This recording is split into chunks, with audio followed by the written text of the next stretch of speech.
Hi, I'm Coach Red, and today's video is about getting triggered as a parent or parental triggers, what that looks like, what that sounds like. If you sometimes overreact to your kids or you think something's a little off and maybe you're triggered by something that your child does or says, this is the video for you.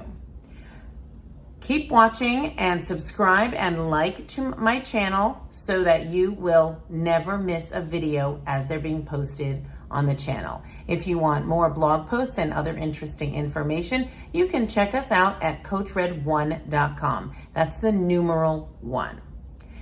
Now let's get to it. Parental triggers.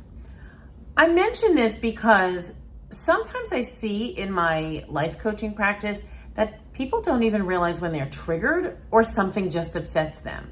Sometimes a child will do something or your teenager will do something and you act a lot bigger than is warranted for the infraction.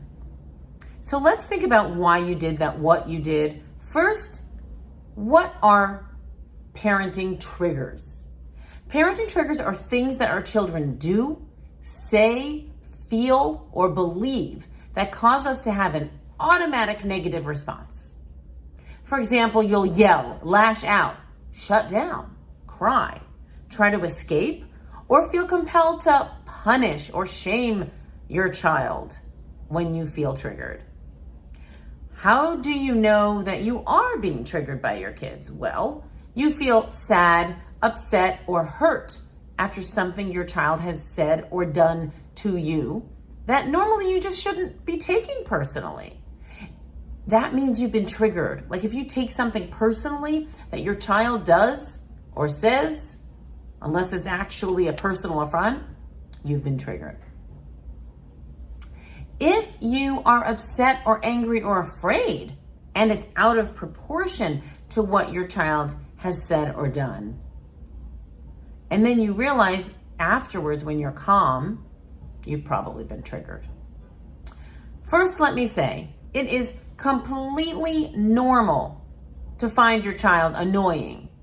It's the degree to which you feel annoyed that makes you know whether you've been triggered or not. If your reaction to that annoyance is bigger than you think it should be, it may feel like you touched a nerve.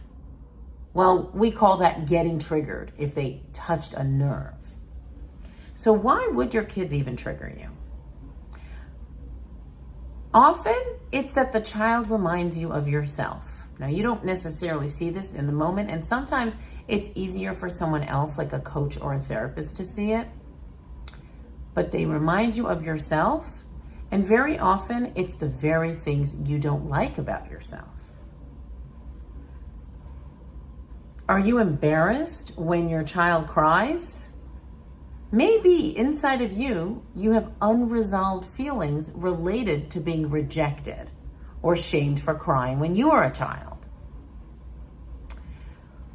Okay, so let's say all of this is true. Let's say you are being triggered by your child. Well, what do you do? What do you do when you are triggered by your child? Or your child, teenager, tween, whatever age, has touched a nerve. It's another way of saying triggered. Take deep breaths, shake out your hands, splash water on your face, or drink a glass of water. That kind of gets you out of that state. It puts you in a different frame of mind. Let your family know that you've been triggered or that something touched a nerve and you need to take a break and then walk away. Don't wait for them to respond and say, but this or but that or why. When you know you've been triggered, you need to kind of bring yourself back to today, back to the moment, and walk away. By focusing on yourself and your reaction and not taking it out on your child, you are growing new neural pathways in your brain, like you're training your brain to do different things. Not to mention the benefits to your child when they see that you're not instantly reacting, that you're taking care of yourself and saying, wait, this isn't about you, it's me, I gotta go. In the end, we're human. We have human responses. And we see ourselves in our children, sometimes for the better, sometimes not. And that always gives us an opportunity to work on ourselves and live our best lives. Have a great day. Be sure to subscribe and like to my channel so that you will never miss a video and you will never miss all this great information that I put out there. Coach Red signing off. Thank you for watching. You can always check me out at CoachRed1.com for lots of blog posts and videos and other important information that you can use as a parent or in life. Please subscribe and click the notification button so that you never miss a video from Coach Red.